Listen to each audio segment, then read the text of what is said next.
Joining us first here, now live, is the front runner, Donald Trump. Mr. Trump, welcome back to Fox News Sunday. Thank you. Let's get right to it. Marco Rubio says that you are a, quote, con artist. Here he is. I think it's time to take the mask off of this guy. I mean, he's a guy that portrays himself as a defender of the little guy in this country. He's been exploiting working Americans for 40 years. Mr. Trump, your response, and what do you think of Marco Rubio? Well, I think he's a lightweight. He couldn't get elected dog catcher. If he goes back to Florida, he's going to lose big league. He's not liked in Florida. He abandoned Florida. He deceived and defrauded Florida. He said he was going to be a senator, and that's the last thing. He doesn't even show up to meetings. I think he's a guy who thinks he's – I don't think he actually does even think he's hot stuff, because he's not hot stuff. But he is, you know, just, I call him Little Marco. That's what he is. He's Little Marco. But, you know, he's a very nasty guy. So is Ted Cruz, by the way. They're nasty. And, you know, they teamed up. I saw them shaking hands before the thing. Let's go, let's go. Let's see if we can get them. Because they're establishment guys, no matter how you cut it. They're establishment guys. And as far as, you know, the con man, it was very insulting, because you know my career. I built an unbelievable company. And, by the way, I filed with the FCC almost the federal elections, almost 100 pages of financials that show a worth of, if I ever sold it, over $10 billion. That's what I built. I had #1 bestsellers, including The Art of the Deal, which is one of the #1, probably the #1 best-selling business book of all time. The Apprentice was one of the top shows on television, one of the top shows. Trump? I mean, when you think of that as being a con man, I don't think so. I stipulate that you've been a very successful... You talk about a con man, I think he's a con man. I stipulate that you've been a very successful businessman. But let's go through some of the specific allegations that Rubio raised about you. He says that you hired 200 illegal immigrants from Poland back in the early 80s to clear the site for the Trump Tower. The fact is that the so-called Polish Brigade did work on that project.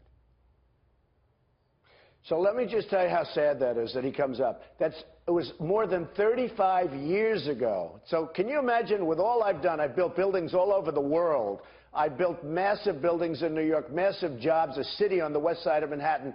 He comes up with one thing from 35 years ago. But is it true, sir? I didn't hire them. They were hired, Chris, they were hired by a contractor. I hired a contractor. I hired a contractor for demolition. He had Polish workers in his force, among others, by the way. He had Polish workers in his force. That's all it is. I hired 35 years ago. And by the way, the laws were totally different 35 years ago. But 35 years ago, I hired a demolition contractor to knock down a building that made way for Trump Tower. And can you imagine they bring that up from so many years ago? But by the way, different laws. And I didn't hire the Polish workers. But let me ask you about that. Let me ask you about that, if I may, because some of these workers were sleeping at the site because they were illegal immigrants and they were pulling 12-hour shifts. Are you saying you didn't know any of that? In construction, many people sleep on the site. Even now, they sleep on sites because contractors save money by doing that. And you're not supposed to do it, but contractors all over the city and all over many other cities, they sleep right on the site. That's a fairly common practice, and it happens with many contractors. Now, just so you understand, I hired a contractor. The contractor came in with people. Some of his people were Polish. Some of them came from, but I didn't have control over that. And you didn't have E-Verify in those days like I do now, where I'm building a building, as an example, the old post office on Pennsylvania Avenue. I have E-Verify. Everything is absolutely perfect, even though the Washington Post said, well, maybe it's not perfect, but everything is absolutely perfect. Let me talk about a subject that is... Just so you understand, Chris, 35 years ago, this guy, this Little Marco, 35 years ago, I built the building, and 35 years ago, that's the best they can do. That's pretty sad. Okay, well, let me give you something else, which is a lot more current, and that is that he is hitting you on Trump University, a program that you helped set up, that you said to share your real estate knowledge so you could help people invest. Yeah. A super PAC that is opposed to you is running this ad. Take a look. All of it was just a fake. America, do not make the same mistake that I did with Donald Trump. I got hurt badly, and I'd hate to see this country get hurt by Donald Trump.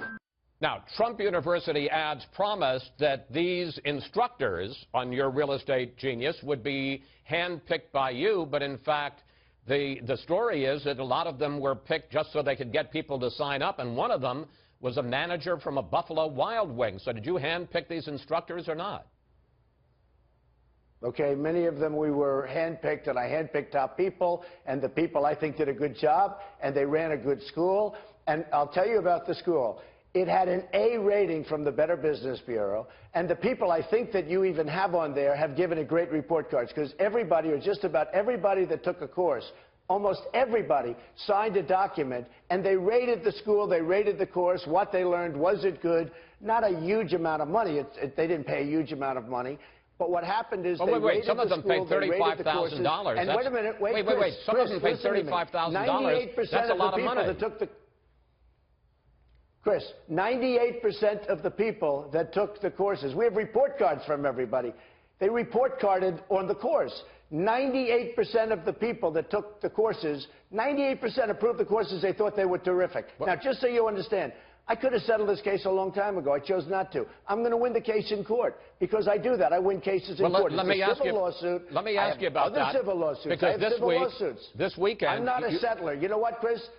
Wait, let me just ask you this, though, because this weekend, I believe in winning you cases. went after the judge in one of the Trump University lawsuits. Here you are. Right.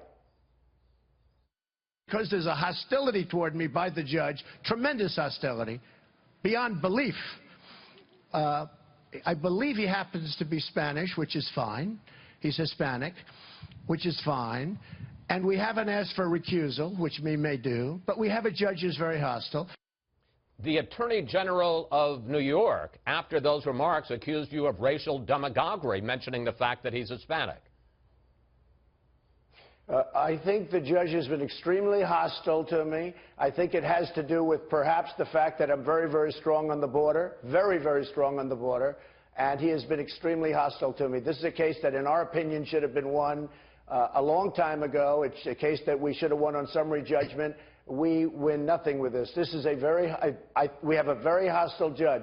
Now, he is Hispanic, I believe, and he is a very hostile judge to me, and I've said it loud and clear. Now, the Attorney General why even bring up that he's Hispanic? I mean, it does raise a question. Because you always bring it up, Chris, because you always say how the Hispanics don't like Donald Trump. You always bring it up in your poll numbers. You say the Hispanics don't like Donald Trump. You're the one that brings it up. I don't think I ever every time I talk to you, brought it up. They bring it up. But I don't think I ever brought it up. Okay, well, but you can't blame this one on me. You can't blame this one on me. Will Trump do well with his... Chris, will Trump do well with Hispanics? Now, in Nevada, I got 46%. I won with the Hispanics, okay? So that's very good. But I can tell you, it's a very hostile judge. This is a judge that, in my opinion, does not like Donald Trump. Okay, let's talk about the tax returns. Because both Cruz and Rubio released, they didn't release all of their tax returns. They released part of their tax returns. But you're refusing to release any of your tax returns. Back in 2012, when you were flirting with running for president, you said that releasing your tax returns would be, quote, a great thing to show how successful you are. I know you say you're under audit. You could still release them. The IRS commissioner says you could release them. But let me ask you 3 questions which you can answer without releasing them. Ballpark figure 2014, the returns that you've already filed under penalty of perjury. What was, ballpark, what was your gross income? What was your effective tax rate? And how much did you give to charity? Okay, Chris, first of all, let me just tell you something. As you know, I have filed in, unbelievable, voluminous documents as to my net worth and as to the company I built, almost 100 pages with the Federal Elections Commission. You know that's been filed, right? I do know that. That's what you talk about net worth. You don't know that? No, I say you do. I do know that. I filed with... Yeah, I filed voluminous as to my net worth and as to the values and everything else. And by the way, people in your profession were unbelievably impressed with the company I built. Okay, that has to do with net worth. You can't learn anything from tax returns about net worth or any of that. The tax returns are being audited. I have been audited for many, many years. It is very, very unfair. I don't know why, but for some reason the IRS audits me virtually every year. But can you tell us what your gross income is? Very unfair thing. Can you tell us? I have been singled out. Can you tell us what your gross income is? I have been singled out for 2014. Can you tell us what your effective tax rate is? And can you give us a sense of how much you gave to charity?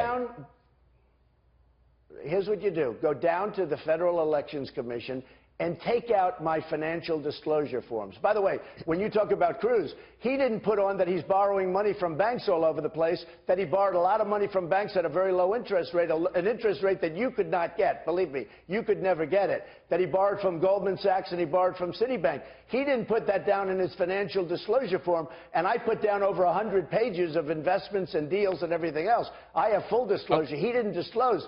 Probably illegally, he didn't disclose that he had $1 million worth of loans at low interest rates. So don't tell me about that. Now, as far as the tax is concerned, I got two more questions I got to ask you. Go ahead. Okay? And I got 2 minutes, so let's try and get these both in. Because you raised a new issue on Friday. You want to change the libel laws to make it easier to sue. Here you are, sir. When they write purposely negative and horrible and false articles, we can sue them and win lots of money. We're going to open up those libel laws. Is that really the kind of president you will be? If you don't like an article, you're going to sue a newspaper or a network and tie them up in litigation. And by the way, the Supreme Court has ruled on this to open up the libel laws and make it easier to sue us, for instance. You're going to have to amend the Constitution. Well, in England, I can tell you it's very much different and very much easier. And I think it's very unfair when the New York Times can write a story that they know is false, that they virtually told me they know is false, and I say, why don't you pull the story? And they say, we're not going to do that, because they can't basically be sued, and you can't be sued, because you can say anything you want, and that's not fair. All I want is fairness. So I would absolutely work to open up the libel laws so that if you write something wrong, I want everybody to write whatever they want to write, but if you write something that's wrong, and at least knowingly wrong, but wrong, a person like me and other people can bring lawsuits to have it corrected and to get damages. Okay, finally, I got about a minute left. Actually, I'm over time, but what the heck. Do you expect to lock up the nomination with your performance on Super Tuesday, effectively to lock up the nomination? And this week you won endorsements from New Jersey Governor Chris Christie and Maine Governor Paul LePage. House Majority Leader Kevin McCarthy said he could work with you. Which raises the question, are you becoming a captive of the establishment, or is the establishment surrendering to Donald Trump? Well, we're doing very well. I expect to do well on Tuesday, I hope. I mean, you know, I told you we're going to have 25,000 people today in Alabama. We had 15,000 yesterday in Tennessee. We had a tremendous amount of people, probably 15,000 in Arkansas in a hangar. Airport hangar. It's been amazing. It's been a movement. We have a movement going, Chris. It's something really special. And having Paul's endorsement and having Chris Christie's endorsement and Sarah Palin and Sheriff Joe Arpaio from Arizona, who's the king of the borders. I mean, when he endorses you, that means you have the best border plan. There's no question about that. And Jerry Falwell Jr., you know, I'm winning with the evangelicals. We are beating everybody with the evangelicals. I love the evangelicals. And we're winning with the military. We're winning with the vets. We're really winning with everybody. And I am really thrilled by it. I think we're going to do very well on Tuesday, and we're going to beat out the establishment. The establishment is disgraceful. Little Marco is doing not so well. In Florida, he's down about 20 points, and the people in Florida can't stand him. He couldn't be elected dog catcher in Florida. I think we already heard that, Mr. Trump. I want to thank you. I want to thank you for answering all our questions. Thank you for your time, sir. And we'll see you at the Fox debate Thursday in Detroit. Thank you. Thank you very much.